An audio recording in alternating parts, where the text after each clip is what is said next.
Good morning, friends, and good morning, students. Today, in this video, start history for class 9, India and the contemporary world. The chapter is the French Revolution. In this chapter, we have already discussed about France becomes a constitutional monarchy topic. Now, we have seen in this topic, there are the declaration of rights of man and citizen, like this. This is the declaration. Okay. In this declaration, there are some political symbols, like this.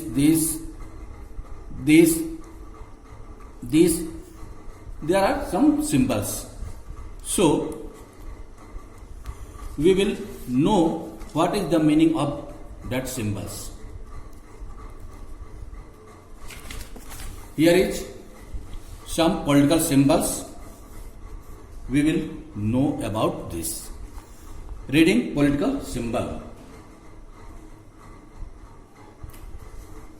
The majority of men and women in the 18th century could not read or write. Means जो 18th century में main और women थे, उनकी एक majority थी, अधिकतर संख्या जो थी, और लिखना पढ़ना नहीं जानते थे. So images and symbols were frequently used instead of printed words to communicate important ideas. इसलिए क्या हुआ था, इमेजेस और सिंबल्स का प्रयोग किया गया. जो महत्वपूर्ण आइडिया था, जो इंपॉर्टेंट आइडिया था, उसको कम्युनिकेट करने के लिए या उसको बताने के लिए. Okay. The painting by Le Barbier, figure 8.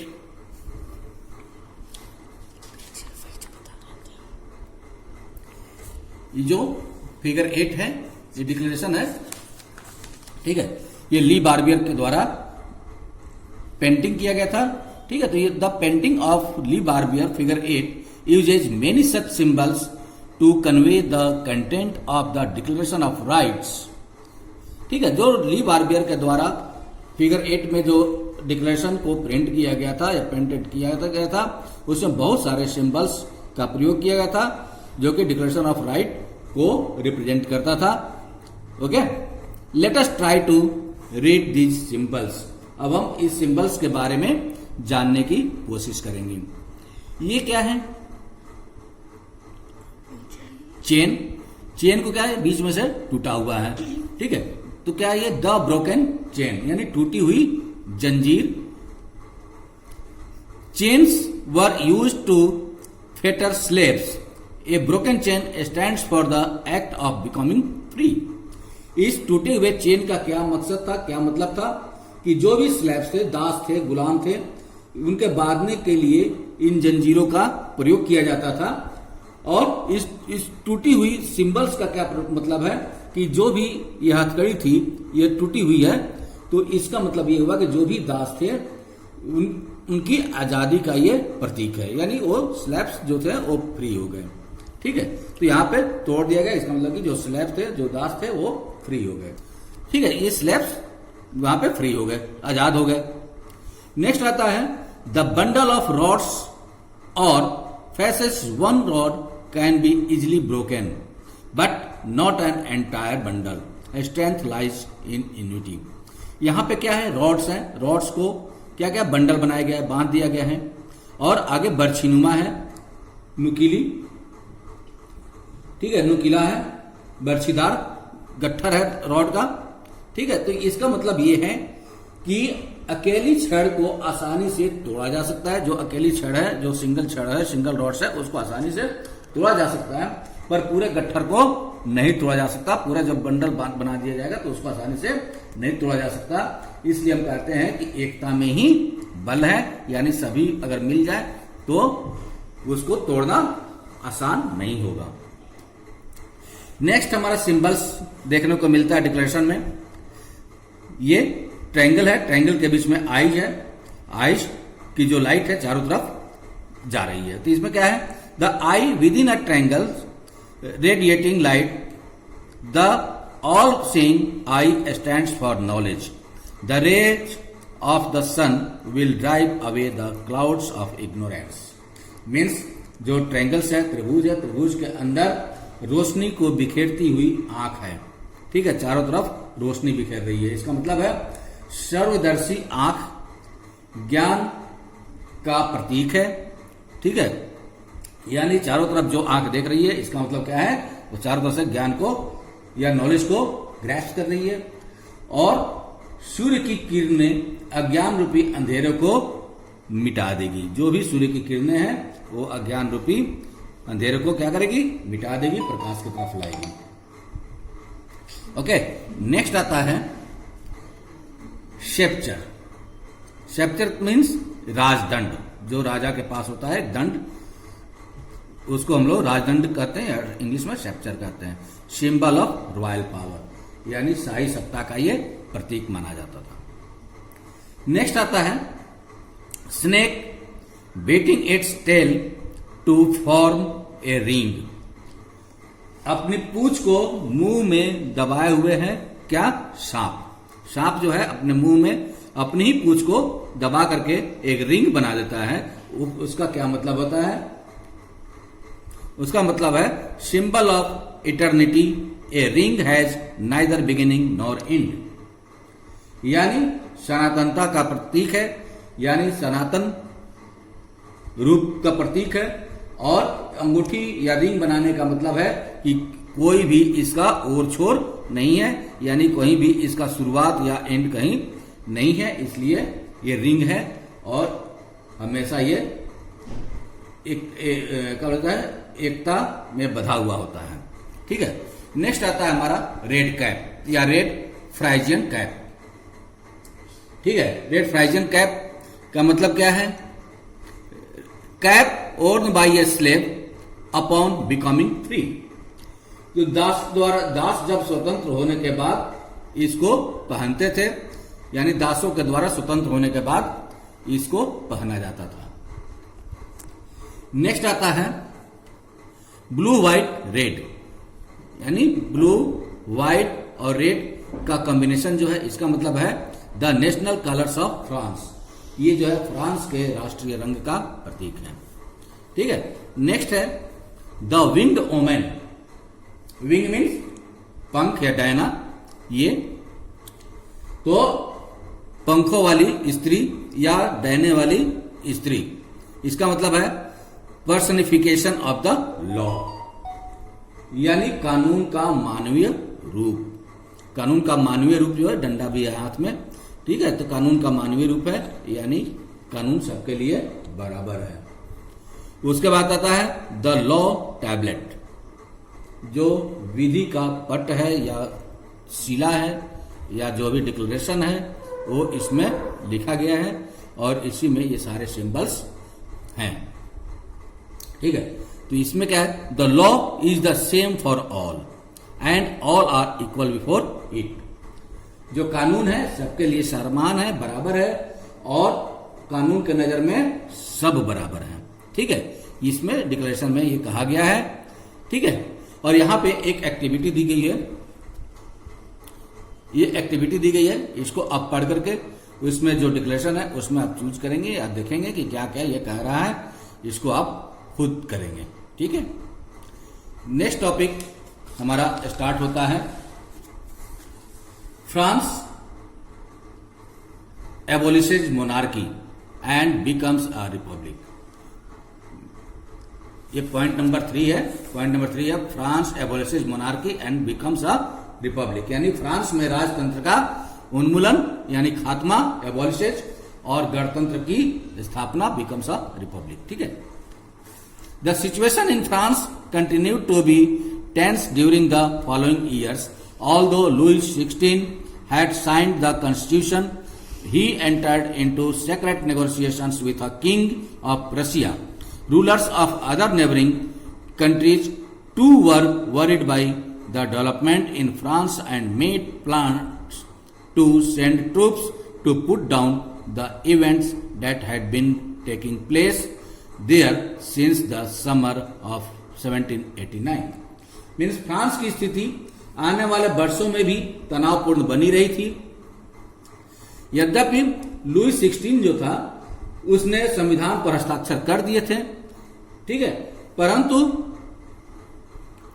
क्या था, प्रसिया यानी प्रसा के राजा से उसकी गुप्त समझौता भी चल रही थी, गुप्त वार्ता भी चल रही थी, नेगोशिएशंस भी चल रहा था, सेक्रेट नेगोशिएशन भी चल रहा था, और फ्रांस की घटनाओं से अन्य पड़ोसी देशों के शासक भी चिंतित थे, वरिड थे, ठीक है।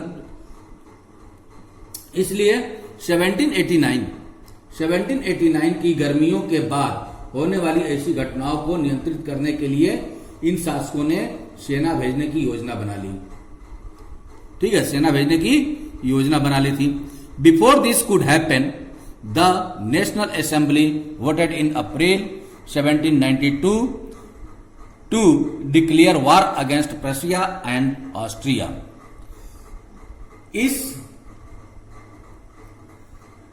उन्होंने इस युद्ध को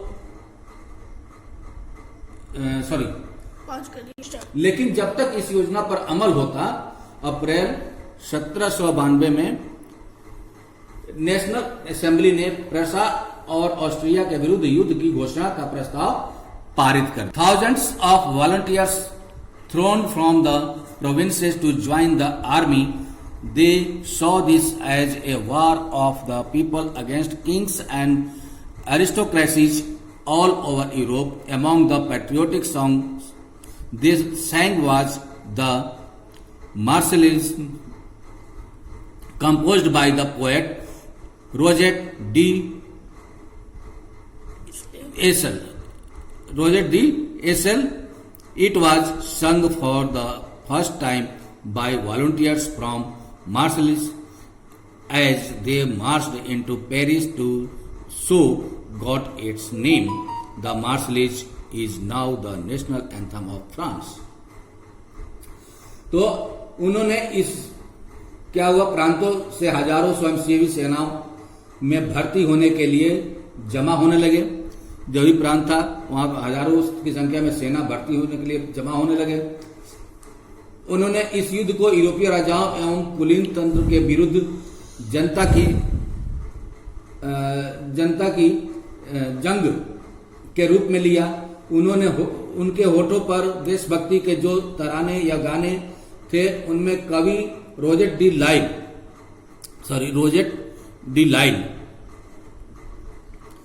डी लाइस या लेस्लर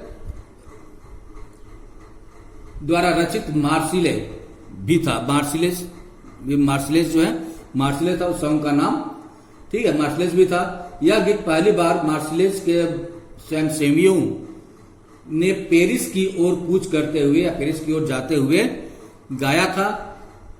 इसलिए इस गाने का नाम मार्सिले हो गया, जो अब फ्रांस का नेशनल एंथम बन गया है या फ्रांस का राष्ट्रगान बन गया है।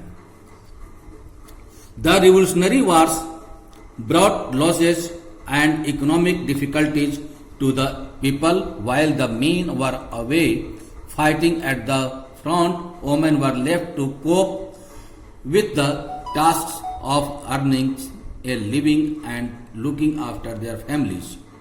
Large sections of the population were convinced that the revolution had to be carried further, as the Constitution of 1791 gave political rights only to the richer sections of society. तो क्रांतिकारी युद्धों से जनता को भारी क्षति एवं आर्थिक कठिनाइयां झेलनी पड़ी थी। पुरुषों के मोर्चे पर यानी फाइटिंग करने के फ्रंट पर जाने के बाद जो भी वुमेन थी, उनको घर परिवार की चिंता होने लगी, रोजी रोटी की चिंता होने लगी और जिम्मेदारी उनके कंधों पर आ गई। देश की आजादी के लिए एक बड़े हिस्से को ऐसा लगता था कि क्रांति के सिलसिले को आगे बढ़ाने की जरूरत है, क्योंकि 1791 के संविधान से सिर्फ अमीरों को ही राजनीतिक अधिकार प्राप्त हुए थे, ठीक है। Political clubs became an important rallying point for people who wished to discuss government policies and plan their own forms of action. The most successful of these clubs was that of the Jacobins, which got its name from the former convent of Sir Jacobin in Paris. तो लोग राजनीतिक क्लबों में अड्डे जमाकर सरकारी नीतियों और अपनी कार्य योजना पर बहस करते थे। इनमें से जैकोबिन क्लब सबसे सफल क्लब था।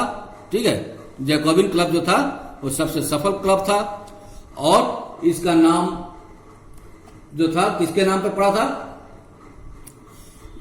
एक कॉन्वेंट, यानी अंग्रेज कह सकते हैं उसको, सर जैकोबिन पेरिस के थे, उन्होंने इसकी रूपरेखा तैयार की थी, इसलिए उनके नाम पे इसका नाम जैकोबिन क्लब बन गया था। कॉन्वेंट, कॉन्वेंट का मीनिंग होता है building belonging to a community devoted to a religious life. ठीक है, कॉन्वेंट का मतलब होता है कि वैसे बिल्डिंग या धार्मिक जीवन को समर्पित समूह की इमारत, उसको हम लोग कॉन्वेंट कहते हैं। ठीक है, तो वो पेरिस का था और जैकब के नाम पर पड़ा था Jacobin club. Section 4 of this chapter will tell you more about their activities and demands. जो सेक्शन 4 है वो इसके बारे में डिटेल्स में हमें बताएगा। ठीक है, इस गतिविधियों के बारे में हम जानेंगे उसमें। The members of the Jacobins club belonged mainly to the less prosperous section of society. They included small shopkeepers, artisans such as shoemakers, pastry cooks, watchmakers, printers, as well as servants and daily wage workers. इस Jacobin club के member कौन होते थे?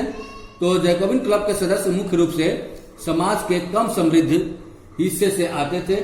इनमें छोटे दुकानदार और कारीगर जैसे जूता बनाने वाले, पेस्ट्री बनाने वाले, घड़ी साज, छपाई करने वाले और नौकर व डेली वेजेस पे काम करने वाले दिहाड़ी मजदूर शामिल थे।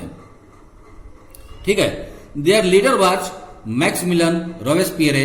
ए large group among the Jacobins decided to start wearing long striped trousers similar to those worn by dock workers. ठीक है, तो इस के लीडर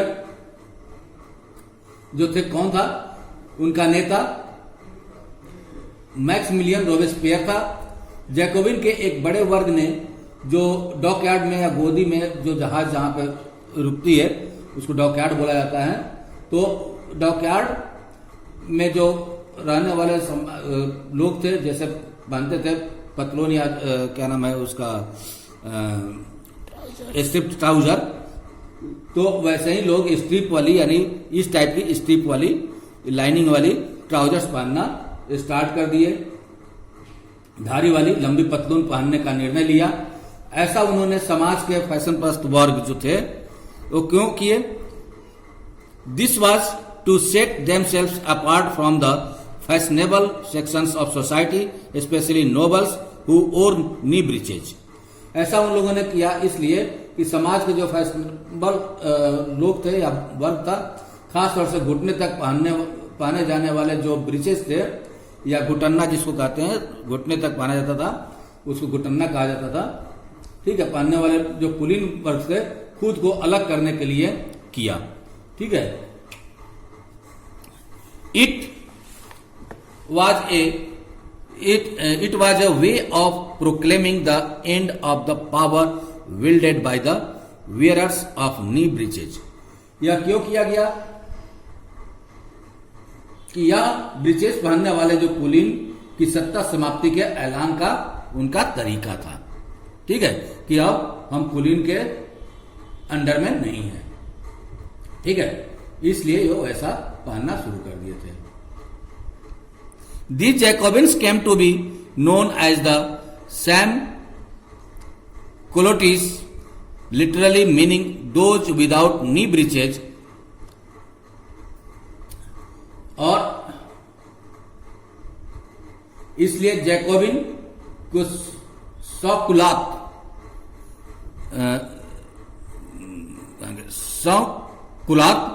सन्स कोलोटिस कहा जाता था या सनकुलात कहा जाता था के नाम से जाना गया, जिसका शाब्दिक अर्थ होता है बिना घुटने वाले।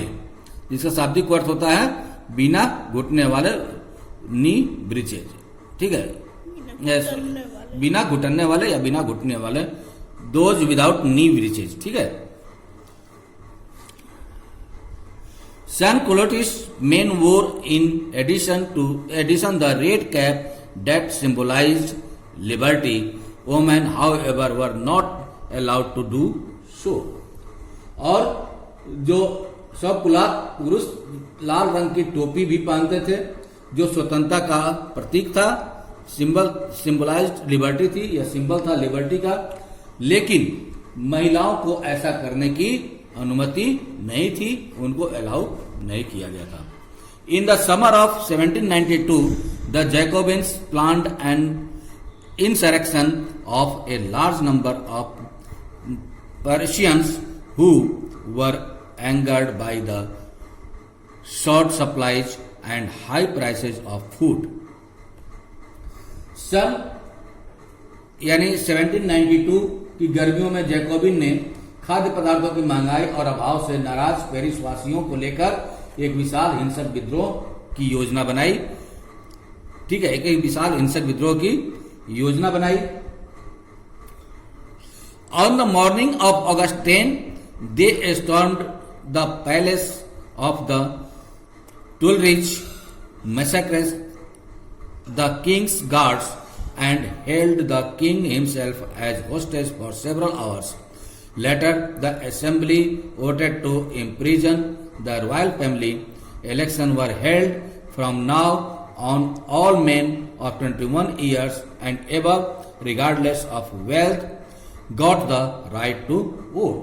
तो इसका असर क्या पड़ा कि 10 अगस्त की सुबह में उन्होंने ट्यूलेरिए के महल पर धावा बोल दिया और राजा के रक्षकों या उनके जो गार्ड थे उनको मार डाला, उनके गार्ड को मार डाला और खुद राजा को कई घंटों तक बंधक बनाकर रखा, ठीक है, कई घंटों तक उसको बंधक बनाकर रखा। बाद में असेंबली जो थी, असेंबली ने शाही परिवार को जेल में डाल देने का प्रस्ताव पारित किया, नए चुनाव कराए गए, ठीक है, 21 वर्ष से अधिक, 21 वर्ष या उससे अधिक जो उम्र वाले जो सभी पुरुष थे उनके पास संपत्ति हो या न हो, उनको मतदान का अधिकार दिया गया, राइट टू वोट दिया गया, ठीक है। उसके बाद the newly elected assembly was called the convention. जो नवनिर्वाचित या नई असेंबली बनी थी उसको कन्वेंशन का नाम दिया गया। On 21 September 1792, it abolishes the monarchy and declared France a republic. उसके बाद 21 सितंबर 1792, 21 सितंबर 1792 को इसने राजतंत्र का अंत कर दिया, यानी मोनार्की को खत्म कर दिया और फ्रांस को एक गणतंत्र घोषित कर दिया, ठीक है। As you know, a republic is a form of government where the people elect the government including the head of the government। जैसा कि तुम जानते हो, बताया भी गया पहले कि गणतंत्र सरकार का वह रूप है जहां सरकार एवं उसके सरकार और उसके हेड यानी जो उसका प्रमुख होता है उसका चुनाव किसके द्वारा किया जाता है? जनता के द्वारा किया जाता है, यानी पीपल्स के द्वारा किया जाता है। There is no hereditary monarchy, वहां कोई भी आनुवांशिक मोनार्की नहीं होती या वंशानुगत मोनार्की या राजशाही नहीं होती। You can try and find out about some other countries that are republics and investigate when and how they become so. आप कुछ गणतांत्रिक देशों के बारे में जानकारी प्राप्त करेंगे या कर सकते हैं, कहीं देख सकते हैं, नेट के थ्रू सर्च कर सकते हैं या उससे कोशिश करें कि विश्व में कौन कौन से देश हैं जो कि गणतांत्रिक देश हैं और वे कब गणतंत्र बने, ठीक है। Louis 16 was sentenced to death by a court on the charge of treason. Treason means betrayal of one's country और गवर्नमेंट, यानी ट्रेजन मीन्स होता है देशद्रोह। देशद्रोह किसे कहते हैं कि अपने देश या सरकार से विश्वासघात करने को हम लोग देशद्रोह कहते हैं। ठीक है, तो Louis 16 was sentence to death by a court on the charge of treason, यानी लुई 16 को न्यायालय के द्वारा, कोर्ट के द्वारा देशद्रोह के आरोप में मौत की सजा सुना दी गई। On 21 January 1793 he was executed publicly at the place de la Concorde. The Queen Mary Antoinette met with the same fate shortly after. यानी 21 जनवरी 1793 को प्लेस डी ला कॉन्कॉर्ड में उसे यानी लुई 16 को सार्वजनिक रूप से पब्लिक के सामने फांसी दे दी गई और तुरंत जल्दी ही मेरी एंटोनेट का भी वही हश्र हुआ जो कि लुई 16 का हुआ। ठीक है, तो स्टूडेंट्स आज इस टॉपिक को हम यहीं पे समाप्त करते हैं इस वीडियो में। नेक्स्ट वीडियो में हम देखेंगे the rain of terror means आतंक, रेन मीन्स राज, यानी आतंक का राज। अब इसके बाद आतंक का राज भी फ्रांस में स्टार्ट होता है। ठीक है, तो इसको हम लोग नेक्स्ट वीडियो में देखेंगे। Thank you, have a nice day.